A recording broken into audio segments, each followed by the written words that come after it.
There's always been an ongoing debate as to whether or not you need a microphone booster, especially if your preamp has sufficient clean gain.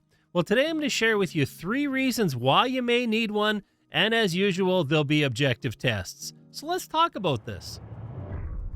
Now, manufacturers have a variety of microphone boosters available, some with variable gain and impedance control, but they all share one thing in common. They increase the signal level of your microphone, so theoretically your preamp has to provide less gain. Now, I have a variety of preamps available in the studio around me here. I also have a few different mic boosters, and so for today's test, we'll use the Cloudlifter CL1, SE Dynamite DM1, as well as an inexpensive option from Clark Technic, the CT1. I also have reviews of those available on my channel, so if you're interested in more detail, go ahead and check those out as well. But let's get right into the tests. Now, the first reason you might need a mic booster is if your microphone preamp has an analog gain control. So in other words, a potentiometer is built into the signal path, and as you turn the gain up, you may find that the change in signal level is not even across the entire range of the dial. Maybe some areas where there's very little increase or decrease in signal, and others where you get a drastic boost or cut all of a sudden. And of course, it would be ideal if we were adjusting in that range where we had a lot more movement, where we had a lot more granularity over control. And so if we use a mic booster, can it get us into that range, especially for those microphones that we almost need to turn up to full on our audio interface or preamp? To test the range of control, I put a tone generator and the SM7B in my isolation cabinet, and then I measured the level as I swept through the entire gain range on both the Focusrite Scarlett AT&I-20 and the Universal Audio 710 to Infinity, both with and without mic boosters. Now, looking at the results for the Scarlett AT&I-20, we see the range that's usable for most dynamic microphones, which is really above 50 dB of gain, all happens in that final segment of 3 to 5 o'clock on the interface. So pretty much the rest of the gain range is unusable with a dynamic microphone. That's not a whole lot of room to dial in the signal that you want. Now, it gets interesting when we start looking at the mic boosters. Here's the CL1 from Cloudlifter, and we can see that really between 11 o'clock and 3 o'clock, we have a very usable gain range here, really from about 42 dB up to 62 dB. And even if we discount 40 to 50 and just say 50 to 60, that's still a far bigger sweep on the gain dial compared to only using that final 3 to 5 segment. Now, the DM1 from SE Electronics, again, much the same in that the 11 to 3 o'clock range is the most usable for dynamic microphones.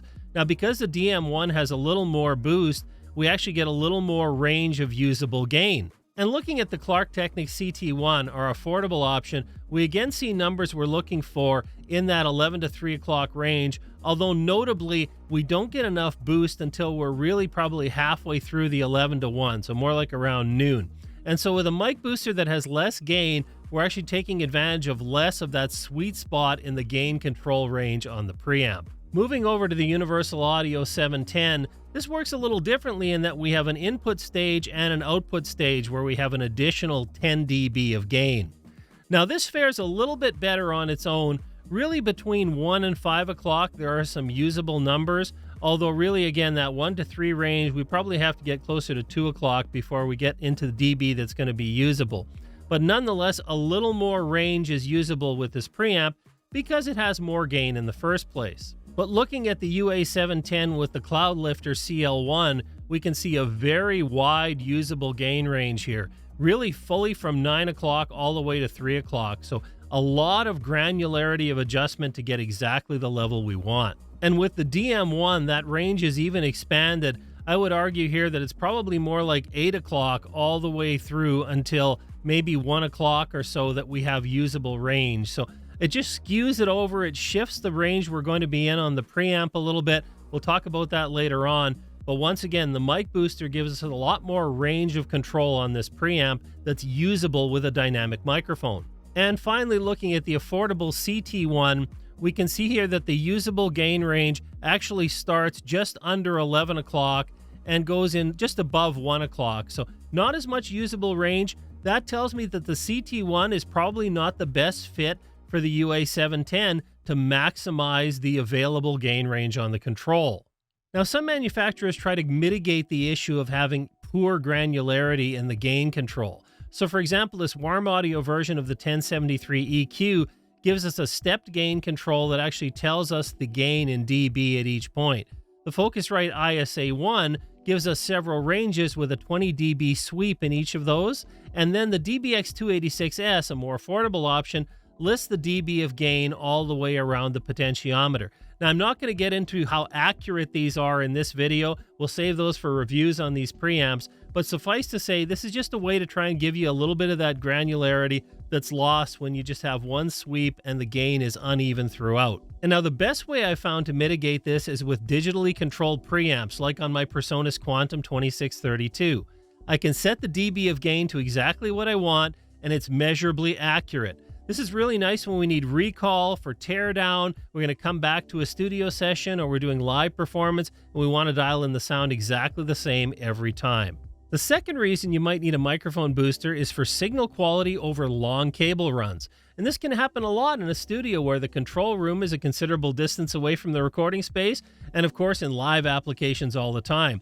Now, to test this out, I went ahead and put a tone generator and the SM7B in my isolation box. I connected up a 10-foot Mogami XLR cable and then another 100-foot Mogami XLR cable between the 10-footer and my Scarlett 18i20. This gives me an insert point to put the mic booster. I then standardized the recording level, and I looked at the frequency response from both with and without the booster. And what I'm looking for is any interference frequencies that may either be picked up along the cable and amplified by the preamp, or those caused by the preamp itself needing to have the gain a little higher without the booster. And of course, the results here are quite interesting. We can see that there's considerably more interference when I'm not using the mic booster. Again, much of it's going to be attributable to that gain I had to use from the Scarlett's preamps. But either way, the more you increase the gain level on the preamp, the more noise you're going to get, whether it's from the preamp itself or from interference picked up on the cable. Now, the third reason you might need a microphone booster is to increase your options for range of tone and character with transformer and tube-based mic preamps. Now, if you have one of these, you know, of course, that as you change the gain, as you drive the circuits differently, it changes the saturation and character of whatever you're recording. Now, I'm going to do a quick demonstration for you using the Universal Audio 710. I'll set it into the tube mode, so we're going to get saturation, and we'll hear it with and without a mic booster. And so now I've connected the SM7B directly up to my Universal Audio 710. I have the tube control set to about 75%, so we're getting a lot of that tube flavor. And without the mic booster, I have the gain dialed all the way up to about 4 o'clock. So we're getting, quite a bit of saturation from the tube coming through here. Now I'm going to go ahead and add the mic booster in. I'm going to use the SE DM1, and I'll just reduce the gain. All the other settings will remain the same. And now I've inserted the DM1 mic booster, which has allowed me to reduce the gain control on the UA710 down to about 11 o'clock. So I'm driving the circuit, I'm driving the tube a lot less here. And I'm not trying to say one is better than the other. It depends on what you're trying to achieve for sound. But I want to show you that having a mic booster is a way to get more variety of coloration and sound from your preamps, especially again with transformer and tube-based models. And depending on the preamp you're using, the differences might be very aggressive or very subtle. But the point is, the mic booster gives you options to shape the tone and character without having to have a second preamp. It's a lot more affordable to pick up a mic booster, plus you have those other use cases we've talked about already. Now, I don't expect to solve with this video the debate as to whether or not you need a mic booster, but I hope the tests have given you some idea as to the range of control of tone and character you can get if you have one available, and also why which one you choose could matter for your preamp. Of course, if you're looking for other ideas on how to level up your home studio, check out one of these videos. As always, thanks for watching. I really appreciate it, and I'll see you next time.